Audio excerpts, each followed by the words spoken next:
ಸತ್ನ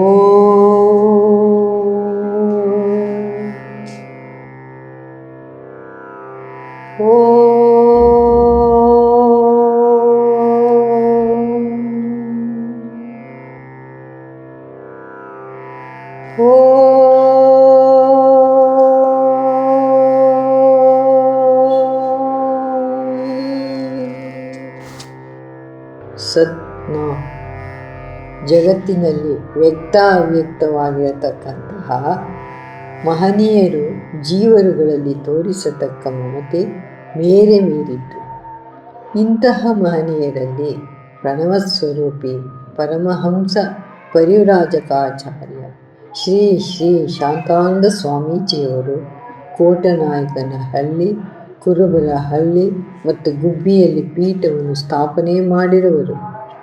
ಸುಮಾರು 36 ವರ್ಷಕ್ಕೂ ಹೆಚ್ಚು ಕಾಲ ಸಾಕಾರವಾಗಿದ್ದುಕೊಂಡು ದೈಹಿಕವಾದ ಅನಾರೋಗ್ಯಕ್ಕೆ ವೈದ್ಯರಾಗಿ, ಮಾನಸಿಕವಾದ ವ್ಯಥೆಗೆ ಸಿಕ್ಕಿ ನೊಂದವರಿಗೆ ಶಾಂತಿಯನ್ನು ನೆಮ್ಮದಿಯನ್ನು ಇತ್ತು, ಅನಂತ ವಿಧವಾದ ತಾಪತ್ರಯಗಳಿಗೆ ಸಿಕ್ಕಿ ಜರ್ಜರಿತರಾದವರಿಗೆ ಆಶೀರ್ವಾದದಿಂದ ಅಭಯವನ್ನು ಹರಸುತ್ತಾ ಸಾವಿರಾರು ಭಕ್ತರಿಗೆ ಮಾರ್ಗದರ್ಶಕರಾಗಿ ದಾರಿದೀಪವಾಗಿದ್ದರು.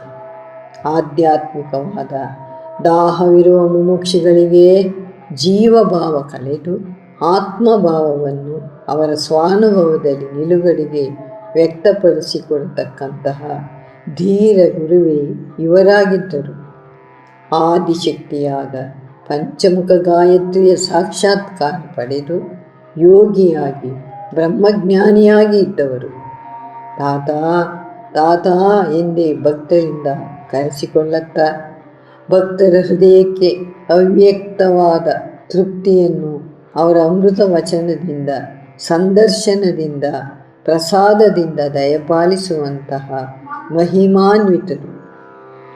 ಸರ್ವ ಜೀವರುಗಳ ಅಂತರಂಗದ ಭಾವನೆಯನ್ನು ಅರಿತು, ಅವರವರ ಸಂಸ್ಕಾರವನ್ನರಿತು, ಅವರವರ ಒಂದೊಂದು ಸಂಕಲ್ಪದ ಎಳೆಯನ್ನು ಅವರ ಎದುರಿಗೆ ವಿವರಿಸಿಕೊಡತಕ್ಕಂತಹ ತ್ರಿಕಾಲ ಜ್ಞಾನಿಯಾದ ಸರ್ವಂತರ್ಯಾಮಿ ಶ್ರೀ ತಾತನವರು. ಶ್ರೀ ತಾತನವರು ಪಾಂಚಭೌತಿಕ ಶರೀರವನ್ನು ವಿಸರ್ಜಿಸಿ ಮಹಾಸಮಾಧಿಸ್ಥರಾದ ನಂತರ ಶುದ್ಧವಾದ ಕನ್ನಡಿಯಲ್ಲಿ ಸೂರ್ಯನು ಪ್ರತಿಬಿಂಬಿಸುವಂತೆ ಶುದ್ಧ ಹೃದಯದಲ್ಲಿ ವ್ಯಕ್ತವಾಗಿ ನೀಡುತ್ತಿರುವ ಮಾರ್ಗದರ್ಶನವನ್ನು ಹಿಂಬಾಲಿಸಿ ಎಂಬುದೇ ನಮ್ಮ ಆಶೀರ್ವಚನ.